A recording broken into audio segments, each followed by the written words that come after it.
On 3rd of May, the Centre for Chronic Illness and Aging at the University of Greenwich held a hybrid dissemination event called Living with Chronic Illness as We Age. It was partly funded by the British Society of Gerontology and supported by the Institute for Lifecourse Development, of which the Centre for Chronic Illness and Aging is part of. Around 35 attendees took part offline and online. The event started with introductions by Professor Rosanna Pacella, Director of the Institute for Lifecourse Development, welcoming the attendees and speakers, which included the lead of the Centre for Chronic Illness, Professor L.B.Dibley. Professor L.B.Dibley shared insights from her research on inflammatory bowel disease, or IBD. And these both cause inflammation in your intestines. They cause pain, loss of appetite, fatigue, loose stools and urgency and frequency, the need to hurry to the toilet many times, and emotional.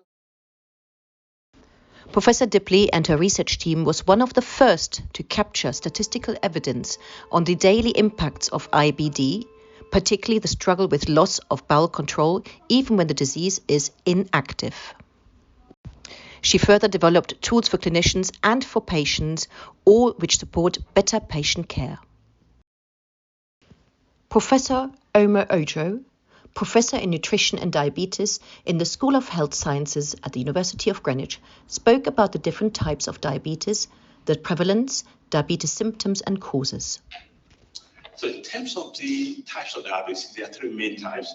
There's type 1, where there's absolute cessation of insulin secretion. There's type 2, where there's a residual production of insulin and there's a resistance to its action. And then, of course, there's gestational diabetes, which occurs during the course of pregnancy.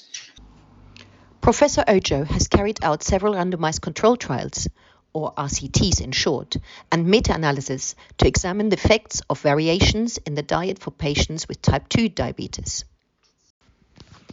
Results showed that HbA1c levels, or another term for this would be glycated hemoglobin, in low carbohydrate diet decreased significantly by 8.5% compared to the control group, which had 4%.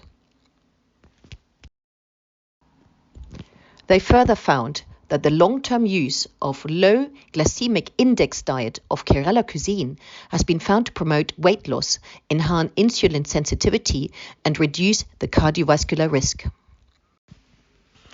Yet, no significant differences were found between the low glycemic index diet and high glycemic index diets in relation to the total cholesterol in patients with type 2 diabetes. D.Hansjee, Senior Lecturer and Program Lead for Speech and Language Therapy, shared her expertise on living well with eating, drinking, swallowing difficulties. She demonstrated that swallowing is a complicated process and many swallowing difficulties increase with age. Some strategies together in the way of a framework of P's. What can we be doing to be living well, maximizing quality of life as we get older when we're living with chronic disease? She presented us with practical suggestions about what you or the team looking after you can do to facilitate the identification of swallowing difficulties as early as possible.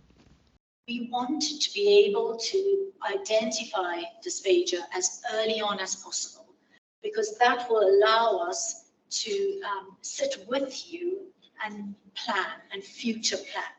Professor S.Patchay, Associate Professor for Movement and Cognition Research in the School of Human Sciences at the University of Greenwich, presented the prevalence of falls when we age and the consequences of falls.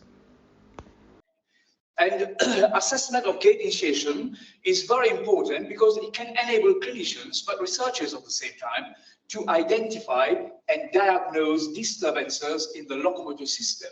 That is the way we start walking and the way we carry on with our rhythmic locomotion.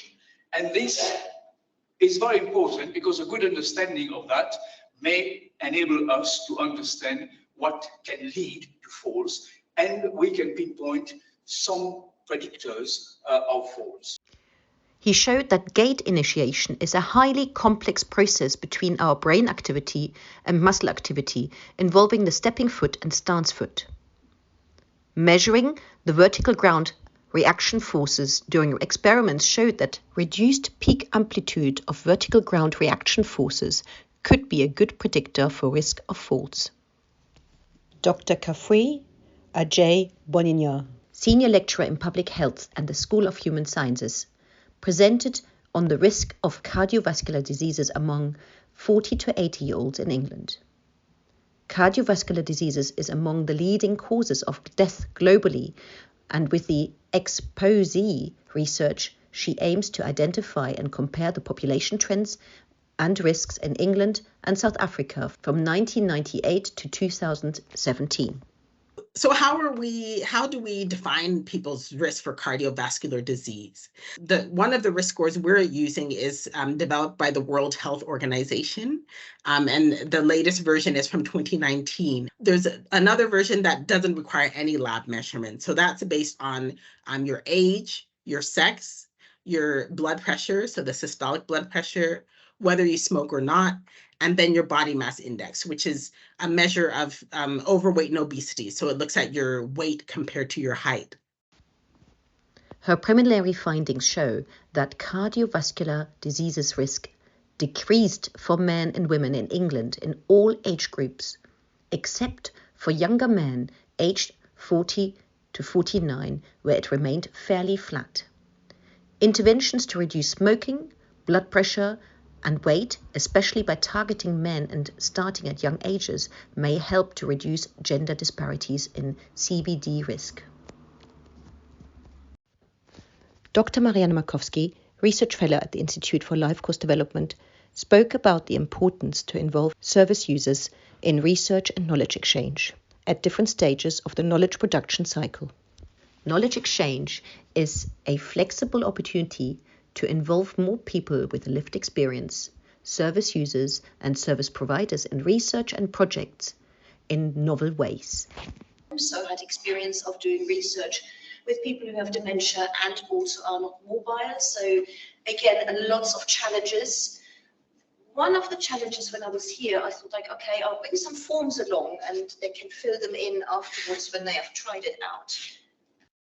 I didn't realize how difficult it was them to just fill a form because they needed their classes. I had a trailer or just didn't want to write.